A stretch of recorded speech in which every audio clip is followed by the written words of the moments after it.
We are like totally vampires and we love going to the mall and checking out those new blood fountains. We saw Vampire Academy, so you know what that means.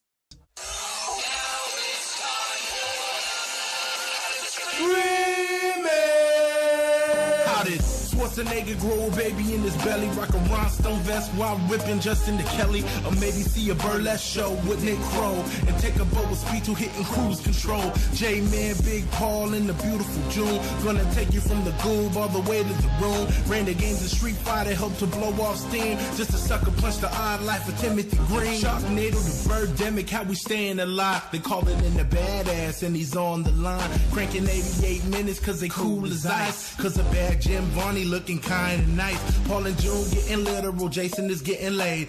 June is making sure all the monkey shots getting paid. They judge a bunch of movies while they're making the grade. Here's a real question for you, how did this get made?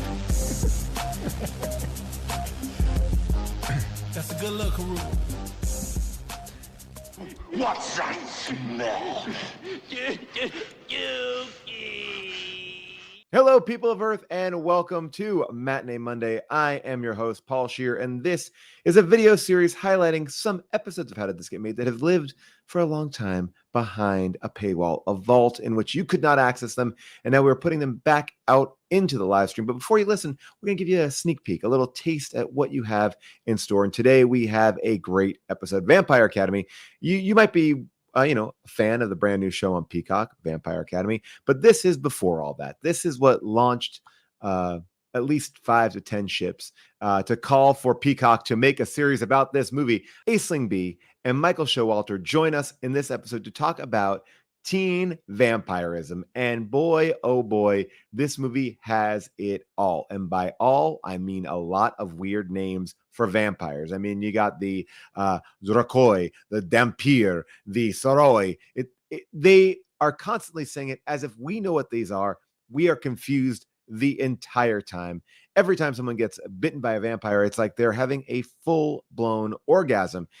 It's uncomfortable to watch, and it's also hilarious to watch. Zoey Deutch is great in it. And this is actually Amy Nicholson, my co-host from Unspooled's favorite movie. She loves Vampire Academy. Here, take a listen to a clip.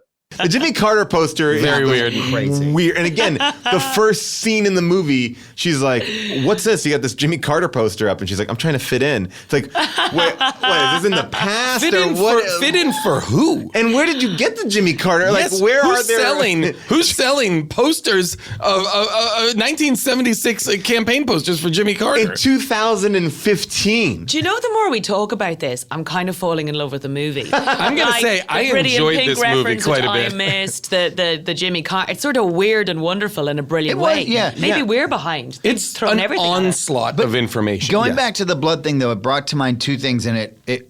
One of the things that's fun about a vampire movie for me is the rules. And you made a good point in saying that they threw all the rules out. Like, they started with, like, our vampires don't have to abide by any of the pre-existing rules of what a vampire is. Mm-hmm. But the blood thing made me think of well, first of all, I love the trope of that anytime someone gets bit by a vampire, it's orgasmic. Yes. The orgasmic. It's very erotic. It's like when a vampire sinks their teeth into you, you have have like this like and she didn't, and like even when they were making out in that one scene, the vampire wants to like kiss the protector, like or sink his teeth into her. Like, no, I'm not that type of girl. There's something very penetrative about a vampire's bite. It's like you say that with an ounce of experience. Penetrative. Every time like the teeth pierce the skin, the bitey is like it's like it doesn't. It hurts so good. Yep. It hurts so good. Yeah. Exactly. But there was an Ethan Hawke vampire movie I once saw where Boyhood. It's just the middle chunkies is a vampire. Like, can you imagine if they had done that? 14. Boyhood of Vampire, and it's like from 11 to like 2000 million years old. It's like they filmed it over thousands of years. That'd be amazing. Linklater's a genius. But it was a Ethan Hawke vampire movie, and it's like in a world where vampires have been assimilated into society and they get kind of like shitty blood. Yep. It's pretty interesting. It's like I think I've seen it's that.